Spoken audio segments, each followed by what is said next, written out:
Ito yung buko. Batang City Jail, 32. Pumusok niya si Venus. Yun, oh. Tsaka ito yung mga pakto ko sa lupon. Yeah.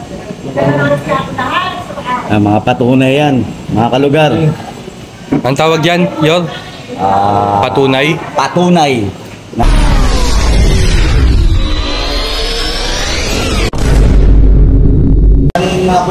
Pwede ba kami sa mahiwagang opisina ko? Pwede. Yun! Priority natin, dinakam. Yes! Tuloy. Sit down. You're rocking the boat. Magandang lalaki ko kayo. What's up, Bohay? Maaari ka bang pakilala sa mga manonood natin? Yun! Casper, Estrada, Batang QC. Pwede mo ba kami bigyan ng patunay na galing ka sa loob? Pwede naman. Ito yung buko. Batang City Jail, 32. Pumusok niya si Venus. Yun, oh. Tsaka ito yung mga pakto ko sa lupon. Yeah. Mga patunay yan, mga kalugar. Ang tawag yan, Yor? Patunay? Patunay na ito legit, lehitimong nangungulungan. Boss, yung mga nakapasan sa yung pangalan dyan, kilala mo yung mga yan? Oo. Itong nakapasan na to, yung malaki dito, si Jun Lee. Dati naming chief minarya. Kasi asintado ako eh. Oo. Asintado ka, sir? Nasa Quezon City Jail ako, asintado pang labas ako, sundalo. Ito yung chief minarya namin, si Jun Lee. Okay. Ayun nandito sa dibdib ko. Ito si Omar, mayor namin yan. Ang mayoras namin si Nugit. Okay. Tapos ito si Nugit, Cesar Nugit. Okay. Batang Samarlete, kakausap pa rin namin. Agurang namin. Agurang. Okay. Shoutout sa inyo mga kalugar. Yun! Shoutout sa inyo ha. Nandito yun, nakapanayam namin ng inyong Kakosa. membro, Kakosa. Yan! Talaga namang hindi kami napahiya. Solid. Nakasaksi na at nakita nyo na may patunay. Ano pang gagawin? Umpisahan na natin ang tanungan. Kasi gusto rin marinig ng manonood natin Yan. kung ano ang pinagdaanan mo. Kung ano, bakit ka nangulungan. Yun. Bata pa lang kasi ako, talagang nakikita ko yung mga pangapi ng mga tao, mga siga ng araw. Una sa kapatid ko kuya ko. Parang guide for ako, yatid ako sa eskwelahan. So yung kapatid ko, kasampa kami sa tricycle, sinuntok bigla, nangingilang ng pera. Stikil ha, nangingikil. Eh ako noon, hindi ako makano kasi bata pa ako. Kaya tinatak ko sa isip ko, sabi ko, itong mga busating tao balang araw makakaharap ko. Kaya lahat ng mga nangyayari sa akin, kumbaga, nandiyan yung kakatuwa ka. Nung araw di, matahimik na akong tao. Biktima ka ng bully. Yung mga araw na yan. Biktima siya ng bully nung siya'y bata pa. So, sir, ano yung mga ginawa mo noon, ng mga panahon ng binubuli ka? Nung pinabuli kasi ako noon, edad ko nun siguro, bata pa ako. Hindi ko, bali, nung nagkaedad na ako, mga edad ko, 16, 17, parang pumapalat na ako, kahit malaki. Basta alam mo, tama ako. Hindi ako papayag na sasaktan nila ako. Kasi, nasubukan ko na nga yun eh, kuya ko nga eh. Puputokin mo, akala mo. Pero lumaki na ako noon, hanggang pag may away talaga, nangortonada, sinasalo ko niya, kinakasahan ko niya. So, binibili niya yun. Wow, magkano yan? Binibili mo yung lahat ng tapang nila? Binibili ko kung anong gusto nila. Okay. Pag pinatulan mo naman sila, tapong ka, barangay ka. Nawawala yung tapang nila pag pinatulan mo. Okay. Yun ang tinatawag sa atin na tapang lugaw. yun tayo nun di ba? Tapang lugaw. Pero pagkakaharap mo na, Wala na. Dito sa may batasan naman. Nung nakaupo nga ako, umambay ako sa batasan, nakaupo ako sa tropa ko, nagigitara ako. Nilapitan ako nung taga dun, ng mga siga daw. Nakusunudan ako. Bigla akong nilapitan, bigla akong sinapak, wala akong ginagawa. Umatras rin ako. Eh, hindi alam nung loko ko na kalaban din ako. May dala akong tinapay. Pag-atras ko, pagbaba nila, binigay ko yung gitara. Kinanak ko ngayon ng isang beses. Tamaan siguro dito sa relief. Ang tinapay kasi, ayun yung mga panalitan ng mga nangungulungan. Tawag yan sa tinapay. Matalas, kutsilyo. Pag sinabi namang pamaypay, balisong yan. Okay. Yeah, yung pagtayo kong ganun, dalawa sila eh. Yung isa hindi ko akala, may dalang di 12 na. Pagtira ko nung isa, pagtayo ko, matras yung isa, tumakbo. Pinutukan ako nung isa. Hindi pumutok. Yun. Buenas ha? Pag beses na, nung hinabol ko siya, tumakbo sa eskinita, nagpulang kami.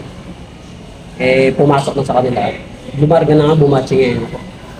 Bumalik ako ngayon. Hindi pa yun. Okay. Bumalik ako dun sa lugar na uli ng batasan. May pagbalik ko dun, gagante yung nalaman nandun ako. Nandun si Jasper, titirahin na yun ako ng mga nagtutropa. Kaya naglalaro ko ng basketball. May sumigaw na bata. Jasper, nandyan si titirahin ka. Hindi ako naniniwala kasi naglalaro. Sabi kaya mo na yun. Pag ningin ko na gano'n, may dalang 38. Tatlo sila. Jasper, pagtutok sa akin, yung 38. Kumanon pa ako. Hindi pumutok yung 38, tumakbo ngayon ako sa baba. Buenas ulit. Hindi na naman pumutok. Talagang hindi niya pa araw. Hindi. Yung mga ganon, hindi niya pa araw yun. Oo. Talagang Hindi nga talaga. pa rin. Hindi talaga Malakas siya. Hindi. Sa taas. Malakas sa taas. Tapos sir. Siguro nga malakas tayo sa taas. Ngayon pagbaba ko doon, hinanap ko yung, may mga tropa rin ako doon eh. Inato ko yung, sabi ko, baka pwede mo akong parang ng ano mo yan. Pagada. Kasi, hinanapin ko yung tatlo. Binigyan naman ako, di naman ako napaya. Kasi pag sila nanghiram sa akin mga araw, binigyan ako. Binigyan ako isang bala. Di 12 ang dala ko. Mismo yung pagbigay sa akin, pinuntahan ko sila. Alas 2 ng madaling araw, nag-iinuman sila eh. Sa video okay, ba't sabi na? Sinurprise mo ha? Talagang sabi ko, hindi na natin kailangan pagpabukas pa to. Pagpabukas, makakakainis pa to ng magaganda. Tama. Binalikan ko ngayon. Pagbalik ko, yung isa, may ihi, nakita na kagad ako, binato ko ngayon. Pagpato sa akin, yun ang lapit. Pagputok ko ng ganun, kalasan ngayon. Wala tinamaan kasi nakita kagad ako pagbato dito. Ang tinamaan yung video okay. Yun lang. Buenas din sila. Buenas din sila. Mag may buenas ka, may buenas din sila, no? Buenas din.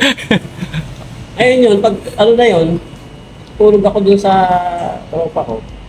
Nalaman na nandun ako ng mga pinampok ako. Namin ko naman. Pero hindi nahuli yung ano ko. Kaya ang ginawa sa akin, wala yung wala itong sumpa ah. Pinag-itinaniman ako. Binigyan ako ng itak na mahaba. Okay. Nung barangay nag-isan ako para aminin ko na yun daw yung atmos.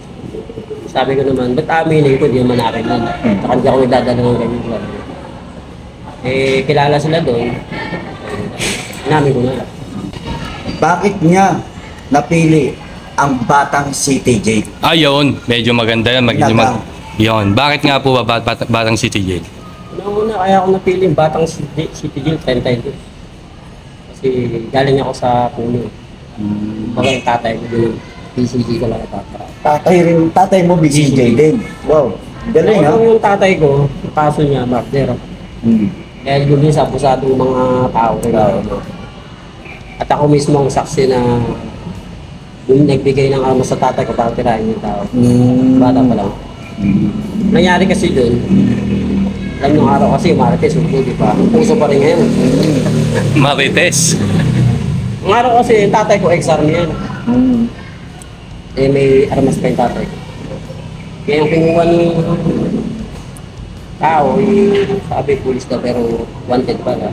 Binawi ko yung tatay ko. Nagkasundo sila. Pareho silang guardians. Okay. Tapos may Marites din nung araw. So, ay, kayang-kaya pala bawiin yung kargada ng mga estrada. Ngayon, itong tao na to, lasing. Sumungkod ngayon sa amin. Mismo tapat ng bahay namin, may dalang 38. Pinalalabas yung tatay ko. Napapatok na yung isang beses. Lumabas nga yung tatay ko, pati na nito. Lumabas yung tatay ko, tinutukan yung tatay ko sa ulo. Ikaw, kung anong pinagsasabi, nanay ko minimura. Nangyari dyan, nakaganon yung tatay ko sa drum. Eh meron ako nung yung kutsilyo na napulot sa eskwela nung araw, sa Fairview. Inaasa ako yun, tinabi ko. Aba, inabot mo ngayon sa tatay ko, palbi. Sabi ko, ito, kinuha ngayon na airpod ko. Pagbalik nung baril sa tatay ko, pinitig ngayon ng tatay ko. Tinira ngayon ng tatay ko, dinapa ng tatay ko. Ano nangyari? Pagtira ng tatay ko, nakatakbo ko siya.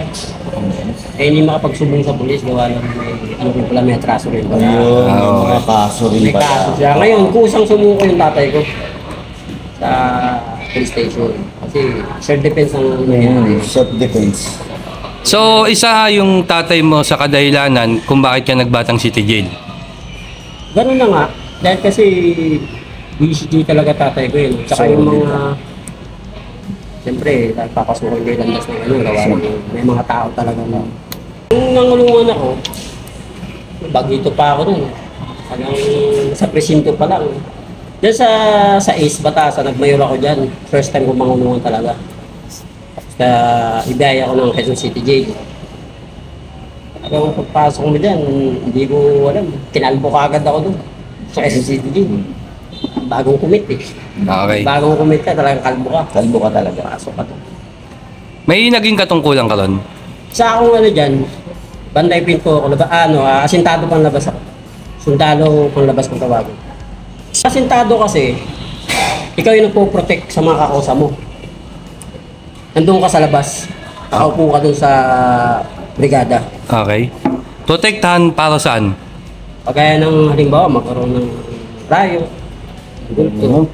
So- Sa Quezon City Jail, kapalibot yan eh. Ah, sir. Ang bahay ng Batang City Jail yan, 3. 2 sa Sputnik, isa sa komando. Ang bahala sa taas. Ngayon, bilang isang may obligasyon ka dyan, naatangan ka na maging isang asintado. Kasi alam nila rin kung ano ko na isinalang ako dyan. Ako yung panlaban sa rayo. Mm.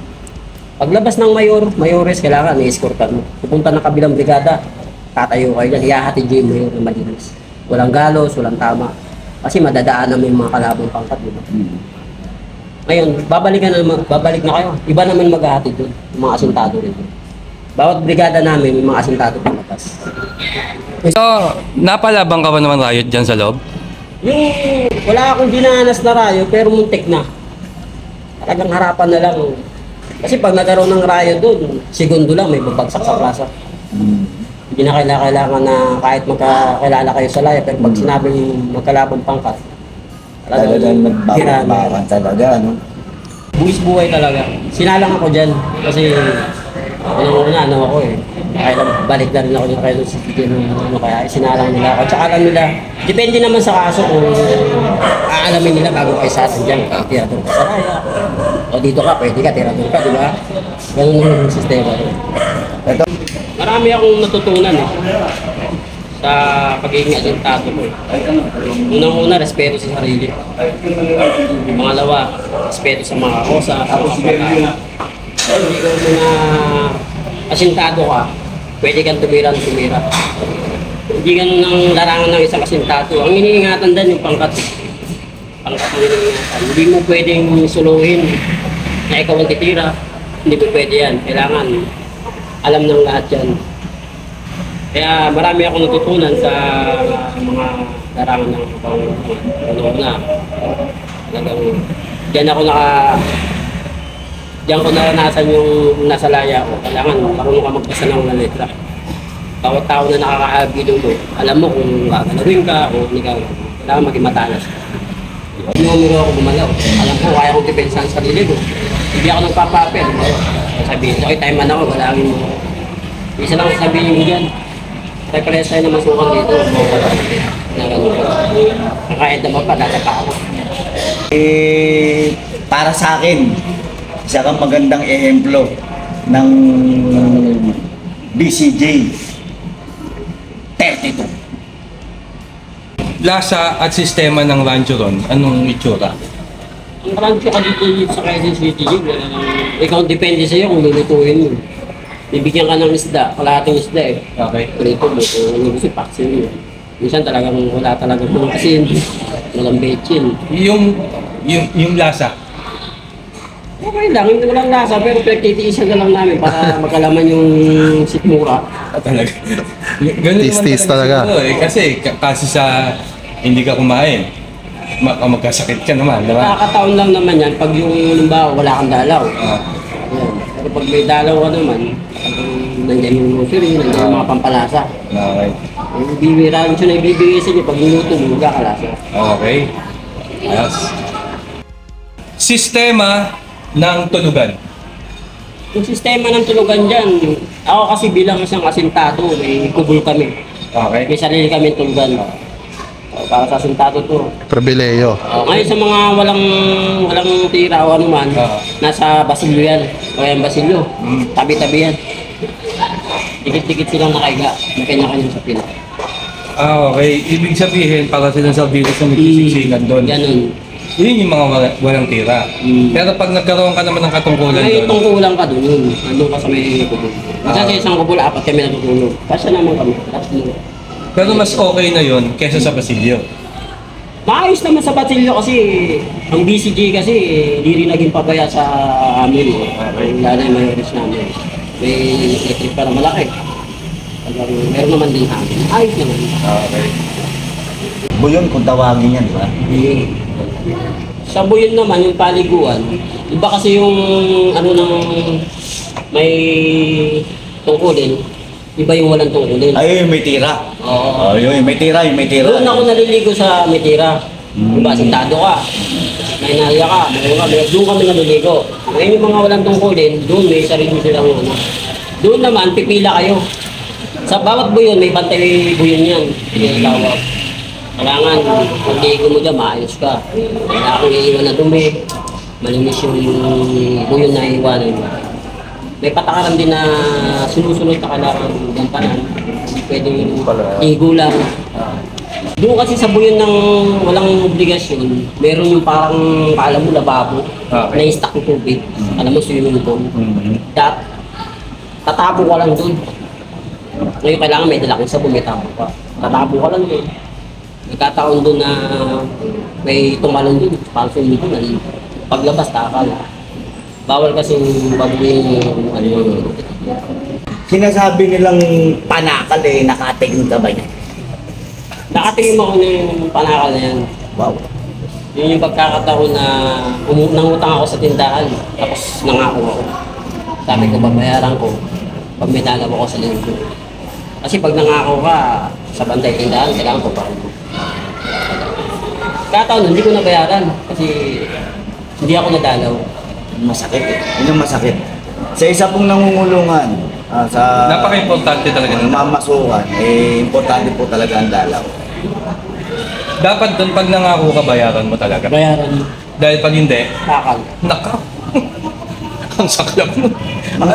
Mga ilan bang inabot ng wet mo dyan? Inabot ko pag sa ganyan, 5. Pero yung utang na yun, Masakit nandun na pa yan, din. masakit. Nandun pa din. Kahit Hindi mo na- nabayaran, takal ka naman sa sunod na linggo. Aray. Sasakripisyo mo yung pet mo.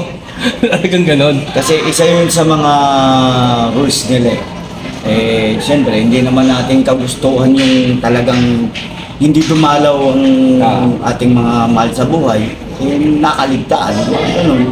Eh, talagang sasacrifice mo lang talagang wet. Kaya napaka-importante ng dalaw sa isang inmate. Napaka-importante. Kaya ang ginawa ko nun, hindi pa dumarating yung linggo, nagbenta ako ng shoe. Baka may bayad ko sa... Kasi kahihiyan din sa akin yun eh. Sabihin, asintado, tinatakalan. Hindi sumusunod sa patakaran. Okay. Benta ako ng shoe para binayaran ko ngayon yung utang. Ayun. Nagbenta na lang. No? Eh, kaysa matakalan. Tama. Hindi, Bosyo. Sa totoo lang, bilang mga nanggagaling sa loob, talagang kailangan mo rin mag-imbak. Mag-imbak ka ng mga mamahaling ano, pero mura lang pagka nabenta mo sa mga kakosa mo. Yun eh. Discount tawag. Yun ang tinatawag na panawid. Kalawit. Oo. Alright. Ano ba ang pinaka masakit na dinanas mo bilang namamasukat? Masakit. Kasi ako nung araw na yun, meron akong naging syota, ano, kalaya. At siya rin ang dahilan kung bakit ko pinasok yung tulong. Siya ang dahilan. Yung time na yun, dinalaw ako isang beses. Tapos hindi na ako dinalaw kasi naman. Yun ang pinakamasakit sa'yo. Masakit kasi siyempre nung nasalaya kayo, okay kayo, masaya kayo. Sa lupa. Tapos yung nakulong ka na, wala na sa isip na hindi na dalawin. Maraming dahilan para dalawin mo isang tao. Huwag talagang mahal mo. Kaya yun talaga, may pangalan sa akin yan. Hindi na ako. Risa. Katukod. Shoutout sa'yo, ate. Shout. Shout out. Risa, Katukod. Ngayon ang ginawa ko lang sa isang alamat. Pero pasaysayan pa rin hanggang ngayon. At nang yan, nakalimutan ko. Boss, ano yung natutunan mo sa pangungulungan mong yan? Ako marami akong natutunan sa pangungulungan. Unang-una yung respeto sa kapwa, ang pag-alam. Kasi kahit saan ako lumapag na lugar, nadadala ko yan. Yun. Kailangan talaga. Kailangan kasi pag nasa laya ka, dinumero ko rin para wala akong masakit sa akin. Hindi ko mo, yung iba, namasukan ako, hindi ako ganun na tao. Kaya ko sila na malaman nila kung ano yung kinuha ko. Kahit saan ako lumapag, pwede ako kasi yung respeto, pakikisama. Ito yung tol. Ito yung simbolo ng taong may pinagkatandaan. Totoo Diba? yun. Marami din Yung kasi tinatawag na nagsisi. Oo, marami din kasi na nakulong tapos mga ilang buwan lang bumalik dahil balagbag na naman sila. Nagbakasyon lang sa labas. Oo, pero ikaw meron kang pinagkatandaan, meron kang natutunan sa loob. Marami ako natutunan talaga. Kasi naya ako na bumalik. Kasi una-una, may pamilya na ako, may mga anak na ako. Oo. Kaya kung maaari, yung mga ganyang sistema na mga balagbag sa daan na napastabi ko na inaya ako. Iwas. Iiwasan ko. Iwas. Yun ang importante dyan. Yung umiwas ka. Hindi mo kailangan maging matao. Naranasan mo lang yung matapang. Pero ngayon, siyempre, ang kalugar natin, may pamilya na. Iwas na siya. Iwas kung ayaw mong malupon. Kalugar, anong masasabi mo sa mga kabataan ngayon? Ayan talaga yun. Talaga yung iba kasi mapupusok na lumalabas ngayon, mga kabataan. Ano ba may aambag mo sa kanila? Yung mga kabataan ngayon na ang masasabi ko lang, sa mga mapupusok, na nagbabalak pa yung larangan ng pangungulungan o pilita. Iwasan na lang nila, kailangan makinig sila sa magulang nila. Huwag sila makikinig dun sa ibang, magkaibigan kasi dalawang klase yan. Iyan. Dadaling ka sa mabuti, dadaling ka sa masama. Kaya yung masasabi ko sa mga kabataan nyo na medyo naliligaw ng landas, huwag na nilang tangkain. Kasi pag tinangka nila, bandang huli, magsisisi rin sila. Ganito pala yung buhay sa kulungan. Di nila kaya sa pisinto pa lang, iiyak na sila. Sa amin nga, sa San Andres Bukid, sa lugar ng asawa ko, marami dyan. Marami nung, may nakano ko dyan, hindi ko pinapansin. Hindi nila alam na tayo man din ako ng BCD. Binabasa ko na lang sila kung hanggang saan yung kaya nila. Kasi sabi ko, pag ako kumilos, wash out kayo dito. Pero hindi ko na ginagawa yun kasi bagong buhay na nga ako, dahil pamilya natin. Yor, para pinapawisan ka. Ito, mahapdi ito. Napawisan ka eh. Kasi yung iba kasi may mga dinanas na rin. Pasintabi muna tayo. Pasintabi muna. Lang po. Ito talaga to. Inaabot po ito ng mga talagang parang nangangailangan. Nilalamig. Itatanong ko lang kung inaabot din ba yun ng donut ng wet. Lo. Yan na yan ng dindakan ko sa kasi galit ako sa ganyan eh. Hindi ko pwedeng ibigay yung sinasabi mo kasi makikipagkatunan talaga ako, makikipagdigmaan ako. Barako eh. Asintado. Lilikuran mo, makakutusan ka. Ako, may time niya na ganyan, may nakasama ako sa Quezon City Gate. Ang kaso niya, Okay. inalaga-alagaan ko dito kasi tabi ko. Gwapo. Naliligo siya. Sinabayan ngayon. Sinabayan ng Taiman. Gusto siyang kwitan. Hindi ako pumayag, nalaman ko sumunod sa akin. Sabi ko, Kosa, wag ganyan. Nalimuga ko sa mo at mga bagito ba ako. Turuan mo naman ako. Tama. Sabi ko kung kinakati ka, pwede mo i-kiss-kissan doon sa kanila.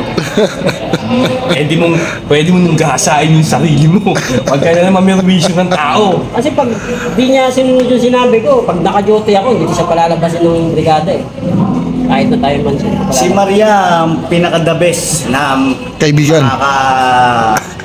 daong palad mo sa iyong pangangailangan.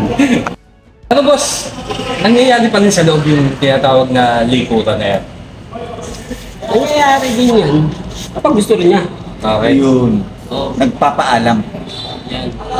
Eh yung mga LGBT ro na mga bading, bakla, sila pumapayag ng gano'n. Yung bakla kasi nasa loob, parang prinsesa yan. Wow. Pinag-aagawan yan. Talaga? Ginagalang. Ginagalang, pinag-aagaw. Nagkakaroon din ba ng away dahil sa... Oo. Kapag halimbawa, asawa mo yung isang bading, tapos asawain mo, takalabutin niyo. talaga? Bawal yun. Dito pala talagang ano, doon pala parang ano sila. Parang legal talaga na mag-asawa.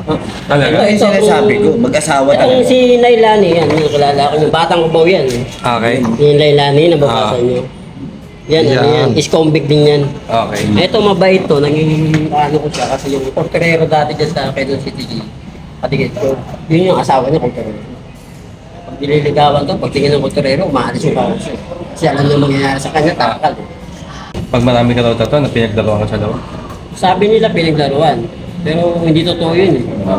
Kasi itong mga tattoo na to, simbolo to ng ano eh, ng kalungkutan, naging buryong ka. Okay. Ako sobrang buryong ko. Siguro yung likod ko, di pa ako lumaya, gusto. Ako talaga mismo nag-design yan, na gusto ko magpatato kasi una-una nabuburyong ako. Kaysa manuntok ako ng ako sa takal lalabasan, tinira ko na lang ng mga tattoo. Okay. Hindi totoo yung sinasabi nila na pinagdaruan dahil walang tira kaya pinaglalaruan sa loob. Hindi totoo yun. Siguro kaya nila nasasabi yan, kung napapansin nyo, yung ibang mga namamakat sa laya, kung saan kasi tattoo. Walang design, di ba? Hindi nila kung saan nila nilagay. Ako kasi nagpatato ako, kung saan yung pinakamukha nandun lahat. Kalahati yan. Baga kahit na mamasukan ka, may tattoo ka, tapos may design. Yung iba kasi meron dito, kung saan dyan, di ba? Kaya nasasabi ng mga tao yan sa laya, ay pinaglaruan lang yan. Yung kasi ang nasa isip nila. Pero ang totoo, hindi pinaglaruan. Decision yung talaga magpalagay niyan. Decision yun. Sarili. Sarili nila kung saan nila gusto nila dito, wala sila dito. Shoutout! Unang-una, shoutout sa mga solidong batang City Jail. Yun, no? Whoop, whoop! Shoutout kay Junji kung buhay ka pa. Talagang, ano ko, kasangga ako nung... Makakamusta ka niyan dito? Shoutout sa'yo, Utol. Shoutout ko rin yung... May fraternity kasi ako. Dito kasi ako ngayon, dito ko binubuhos yung tulong namin sa pagbabagong buhay. Ang fraternity ko kasi, Tyrogene P. International. Nagmula kasi yan sa Sambuanga, yung pinaka-mother council namin. Mga taga Sambuanga. Shoutout sa mga lahat ng Tyrogene P. Nandito sa NCR Luzon Council, tsaka sa chapter ko sa Basilan Council. Yun. Sa lahat ng sinoutout niya, shoutout sa inyo lahat. At especially kay Tatay Joselito, na isang batang City Jail. Kaya lang, namayapa na siya at sumalangit Rest in nawa peace ang kay kanyang Tatay. kaluluwa. Kung kaya, paulit-ulit kong sinasabi sa inyo na kung sakaling magkikita tayo, ang gusto ko sa laya, huwag sa bilibid. Kaya naman sa lahat ng naniniwala at sumusuporta kay Bosyo, kay Mayor Enan, kay Tol Jasper, at kay Kosang Atut sa likod ng camera, pagpalain ko kay Nawa ng Pomay ka pa. Peace out!